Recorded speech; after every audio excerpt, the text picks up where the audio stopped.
Uma plaqueta é importante para onde? É importante para a cascata da coagulação, né? Então, né, nós chamamos que ele forma o trombo branco, né? No primeiro processo, né, onde ele tenta formar o bercinho, então, da cicatrização e reparo, o bercinho da coagulação e para a cicatrização e reparo, né? Então, a gente tem ela participando principalmente do quê? Da cascata da coagulação, ok?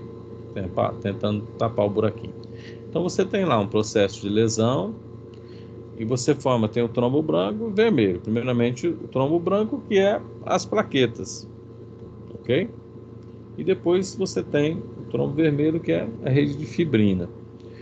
Então, primeiramente, no primeiro processo ocorre a agregação plaquetária e depois você tem a rede de fibrina formando o quê?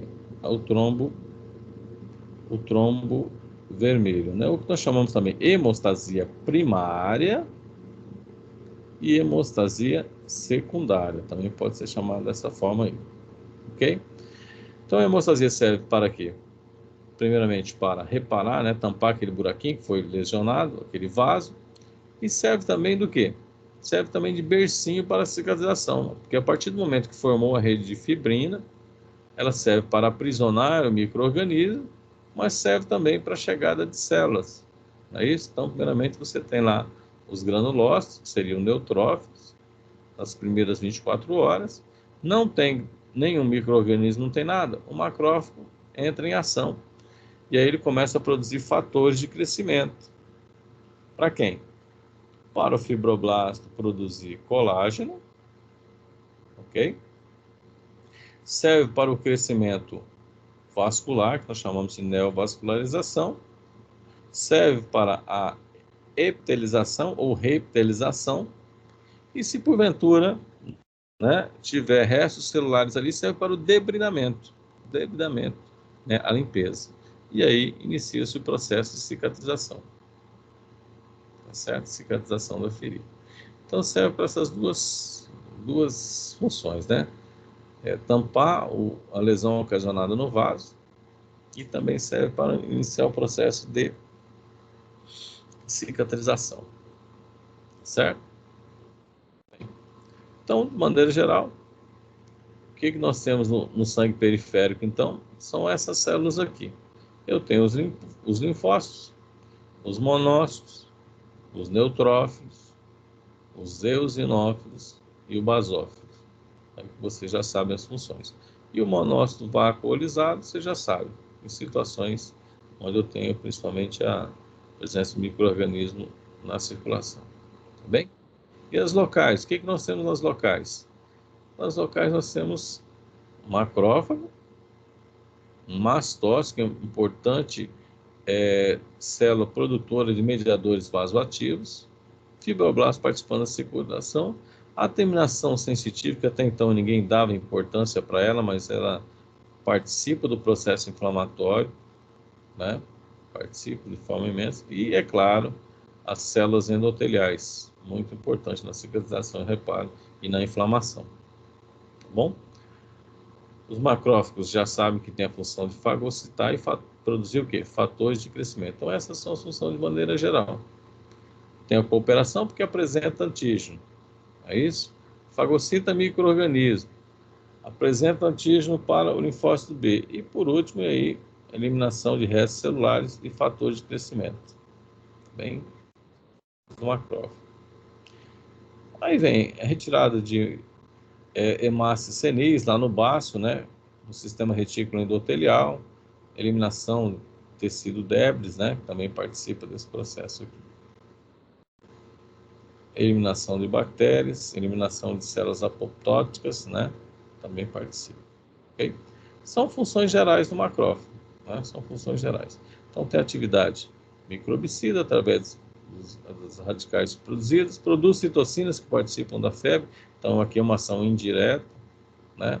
Reorganização tecidual, né? Que seria a cicatrização e reparo, a lesão tecidual também, que ele ocasiona, e tem ação antitumoral também, né? Pela ação citotóxica que ele apresenta.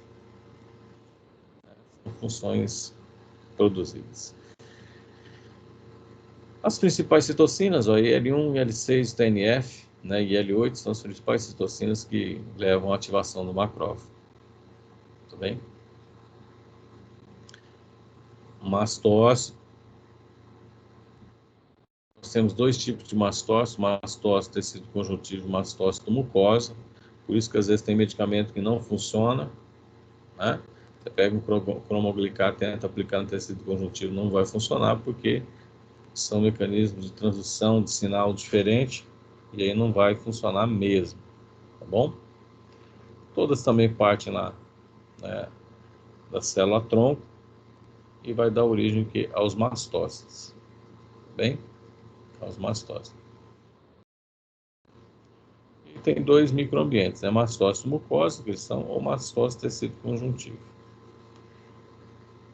A principal função dele, grande parte, né, participar do processo alérgico, mas gerar o quê? Mediadores inflamatórios. Essa é uma das funções primordiais do nosso mastócito. Então tá lá, ó. Mastócito tecido conjuntivo, mastócito mucosa.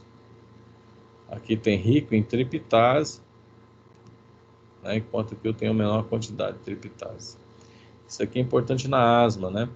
Essa triptase também acaba neutralizando os mediadores broncodilatadores, e aí intensifica o processo na asma. É importante saber isso aí. Tá bem? Então tá lá, mastócito, né?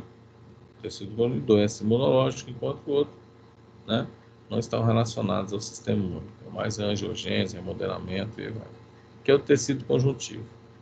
Tem dois tipos de receptor, FCCR1 e FCCR2, e eles degranulam, às vezes, não necessariamente via IgE, mas são as frações. Lembra que eu falei? Ó, presta atenção no C3A e C5A, porque promovem o quê?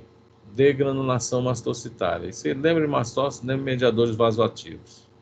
Tá bem?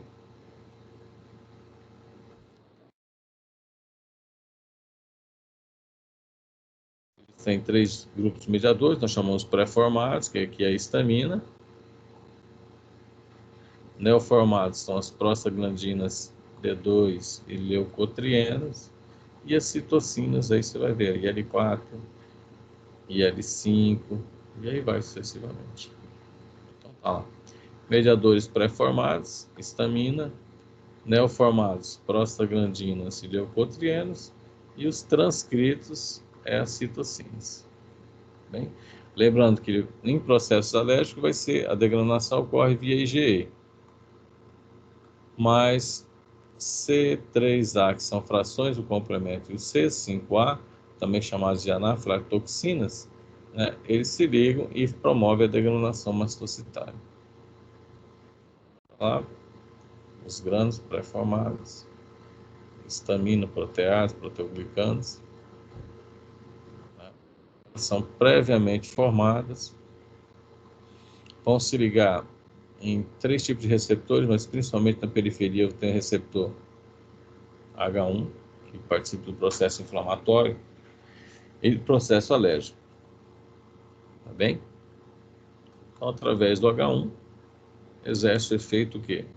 Exerce o efeito inflamatório, ou seja, a resposta vasoativa.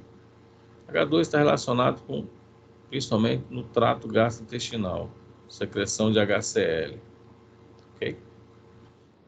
O H3 está participando principalmente da gestão de alimentos, fome, né? Hemásia e as proteases neutras, né?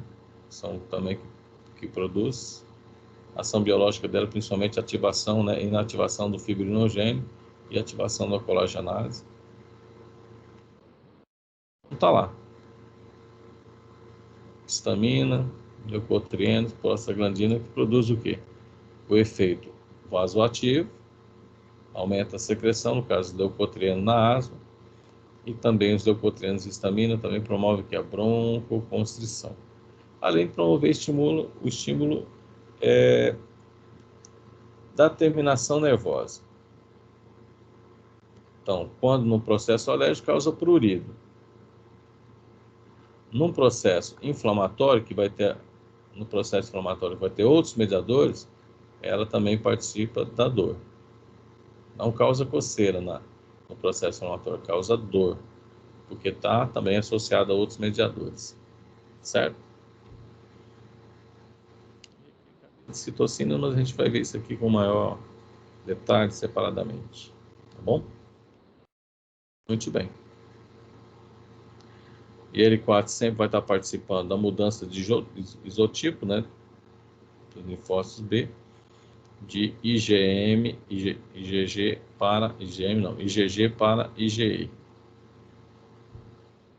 L5, diferenciação de eosinófilo, eu já circulei lá atrás, mostrei para vocês participando.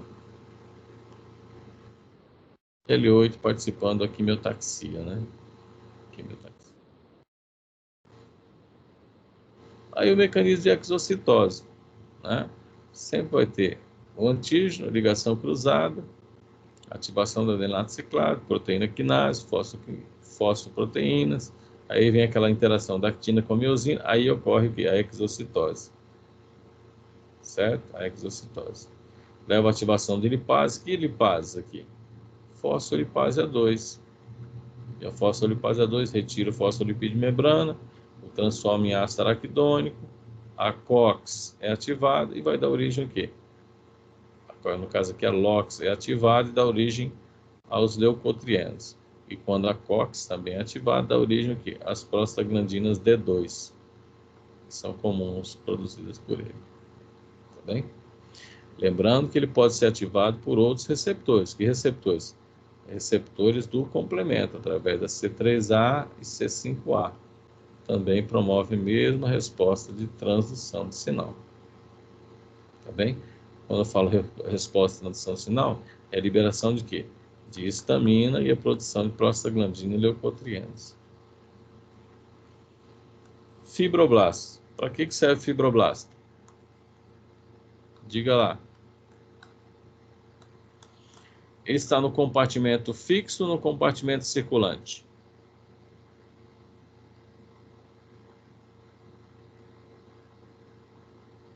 Fixo, né? Ele produz fibrina. Isso. Dá uma função dele aí. A produção de fibrina, não é? Colágeno. Colágeno, na verdade. Colágeno. E o MEC? Não é Ministério da Educação e Cultura, não. Fala aí. O que é o MEC?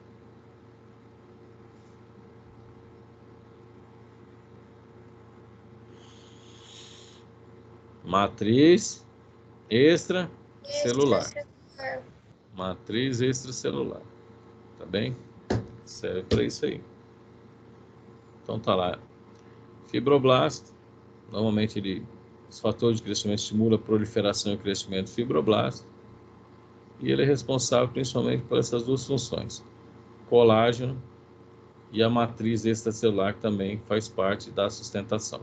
Hoje vocês não falam muito, eu vou aplicar ácido hialurônico na boca para ficar com os lábios carnudos, eu vou aplicar não sei onde, aplica, ácido hialurônico para tudo quanto é lado, não é isso?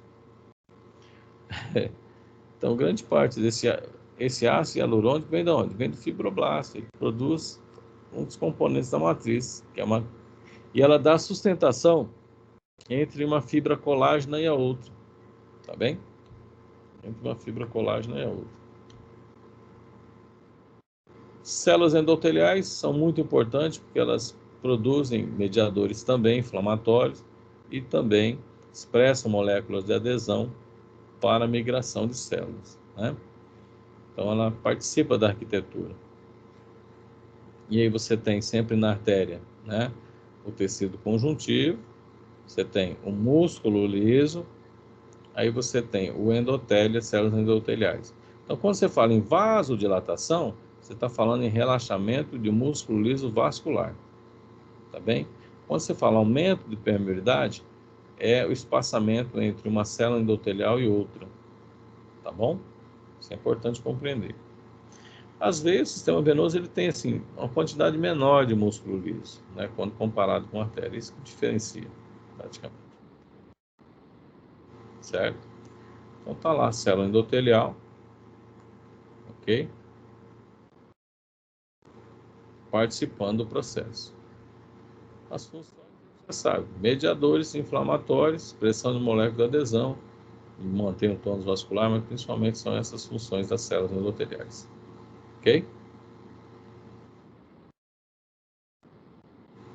É ativado por diversos mediadores, principalmente quem? As citocinas, né? São produzidas. Terminação sensitiva, né? Serve para quê? Bom, primeiramente a gente vai pensar em dor, né? Uma vez ativada, dor. Só que ela também produz outros mediadores. Dentre esses mediadores, nós vamos dar destaque quem? A substância P. Tá bem? Então, uma vez ativada a terminação sensitiva, ela libera a substância P. Aí tem o fator de crescimento nervoso. Também um fator importantíssimo para quem? Para a cicatrização. Tá bem? Então, aqui a dor vai ter duas respostas. Uma resposta vasoativa, indiretamente pela degranulação de mastose, indiretamente, e ela vai ter participação também na dor. Fator de crescimento, já sabe, ó, está participando do reparo tecidual. Por que eu estou colocando? Porque até então o pessoal não dava importância à terminação sensitiva. Não dava importância a ela. E hoje nós sabemos que ela também participa dessa resposta vasoativa e de uma patologia chamada o quê? Que causa no paciente diabético. O que é? Vai lembrando lá. A neurocinina, que é um neuropeptídeo também, da mesma família da substância P. Certo? E o peptídeo relacionado à calcitonina, que também é um neuropeptídeo.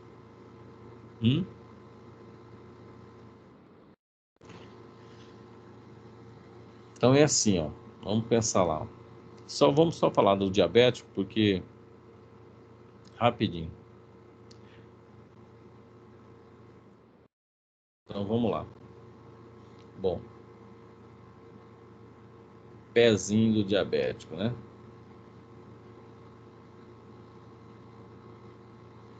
Um dos problemas que o diabético apresenta, nós chamamos aqui, é aterosclerose periférica. O que é a aterosclerose periférica? Vamos lá, profissionais de saúde, vamos lá.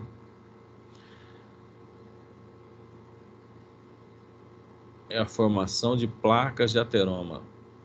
Não é arteriosclerose, é aterosclerose. Se eu tenho a formação de placas de ateroma, como é que fica o fluxo sanguíneo?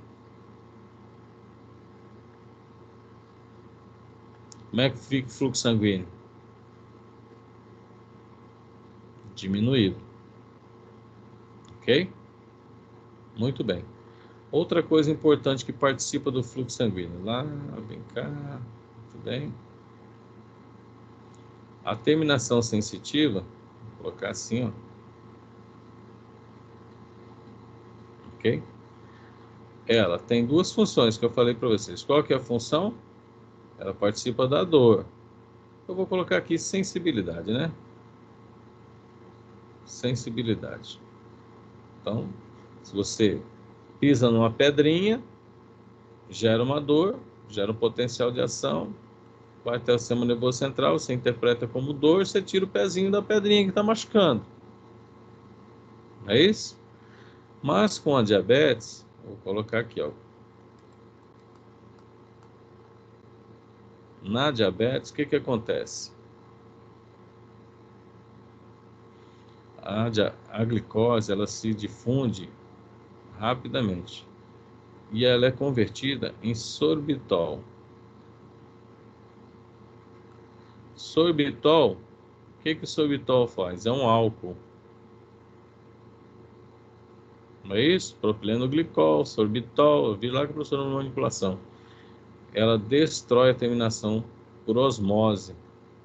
Então, destrói a terminação sensitiva. Destruindo a terminação sensitiva, ó, diminui a sensibilidade. Então, machuca. Machucou, tá lá o pé do diabético, a lesão no pé do diabético. E normalmente dá em processo em calosidade, um sapato que aperta. Então, por isso o cuidado do pé diabético. Diminuiu a sensibilidade, destruiu, aí ficou mais fácil.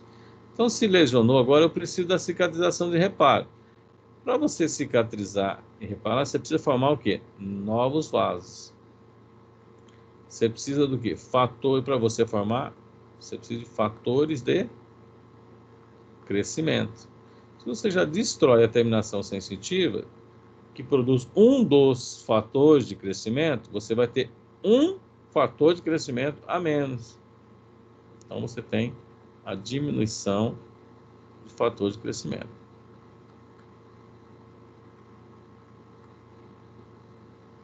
Outra coisa importante, você não tem a aterosclerose, não diminui o fluxo sanguíneo, vai diminuir o aporte do quê? Células de defesa. Favorece o quê? A infecção secundária. Certo? Favorece a infecção secundária. Ah, professor, eu vou administrar então um antibiótico. Vou administrar um antibiótico. O antibiótico chega no local de que jeito? Ele vem do além, do aquém, de onde vive os mortos? Não. Ele vem pelo fluxo sanguíneo. Se você tem um fluxo sanguíneo diminuído, você vai ter um menor aporte de antibiótico. E aí começa a desenvolver o que eles chamam de pé diabético. Não é isso, Maria Tereza? Não é? Por isso que tem os programas de atenção farmacêutica, acompanhamento farmacoterapêutico, além de você analisar, porque normalmente o diabético ele vem acompanhado de outras comorbidades, como hipertensão, aterosclerose, você avalia todo ele como um todo e avalia o pé diabético naquelas situações, naqueles locais que estariam suscetíveis de desenvolver lesão e orienta o paciente a educar ele, né? Isso faz parte do processo de educação, para ele não lesionar, porque se ele lesionar, ele vai ter dificuldade na cicatrização. Não quer dizer que não vai cicatrizar, mas ele vai ter dificuldades. E aí, se ele tem dificuldade, a infecção perpetua, corta o dedinho. Aí depois corta o pezinho. E aí depois vai cortando. Tudo bem? Então, a terminação sensitiva produz o quê? Substância P. E a substância P degranula mastose, que libera histamina, que produz também a resposta o quê? Vasoativa. Além de participar da terminação nervosa, desencadeando o quê? Dor, né? Vou colocar assim, dor, sensibilidade. Tudo bem? E a terminação ela é assim, ó, toda cheia de colateral, né? Colateral. E ela libera também substância P, resposta vasoativa, vaso, dilatação, então participa da inflamação. Em alguma situação ela pode inflamar, como por exemplo nos brônquios. O processo leva à inflamação e leva à hiperatividade dessas terminações sensitivas. Então não é mais somente a IgE, de repente a temperatura faz com que libere substância P, que degranula, mastose, que retroalimenta o processo. Aí eles chamam de inflamação neurogênica. Inflamação causada pelo tecido nervoso, no caso aqui, a terminação nervosa. Tá bom? Bom, então aí eu tenho, só recapitulando então, na defesa inata e não induzida, eu tenho o quê? Não gera memória, tem o macrófago, o complemento pela via alternativa, que nós vamos rever ele com maiores detalhes. E aqui vocês viram sempre o quê? Complexo ataque à membrana. Para mim interessa são as frações livres, natural killer e os interferon, que induz a célula no estado antiviral. Ok? Eu tenho a resposta, então, depois, a resposta inflamatória. O que é a resposta inflamatória? Dor, calor, rubor e o tumor, que seria o edema. E a perda da função. Tá bem? Ela não é induzida, também não gera memória. Tem primeiramente o neutrófilo, para ver se tem alguma coisinha ali, um micro-organismo, substituído depois por macrófago. Né? E o macrófago também participando do processo de fagocitose. O complemento pela via alternativa, ou seja, pela hidrólise espontânea, E a menor quantidade de anticorpos seria os anticorpos de mucosa, no caso aqui seria o IgA. Né? Bom, não processo, você já viu que está inflamado, não debelou, continua causando lesão. Aí você tem a resposta o quê? Adaptativa. Adaptativa. Gera memória, tem a participação de macrófago, mas aí no caso macrófago ativado. Eu tenho maior participação de anticorpos, que eu tenho agora IgM, é isso? Se eu tenho anticorpo, o complemento é ativado, então, antígeno, anticorpo, pela via clássica, natural, ou linfócitos T citolíticos. Lá eu tinha natural killer, uma resposta viral. Aqui eu tenho o quê? Linfócitos T citolítico, principalmente. Tudo bem? Ok, moçada? Hoje, como é a nossa primeira aula, nós vamos ficando por aqui. Que foi uma revisão das aulas, né? Vocês já viram até o presente momento. E na próxima aula a gente começa a entrar nos mediadores, tá certo? No portal para você já tá aparecendo a disciplina? Para colocar, né, prof? Eu acho que dentro de 72 horas, eu acho que todo mundo já passa a ter acesso. Eu ia até falar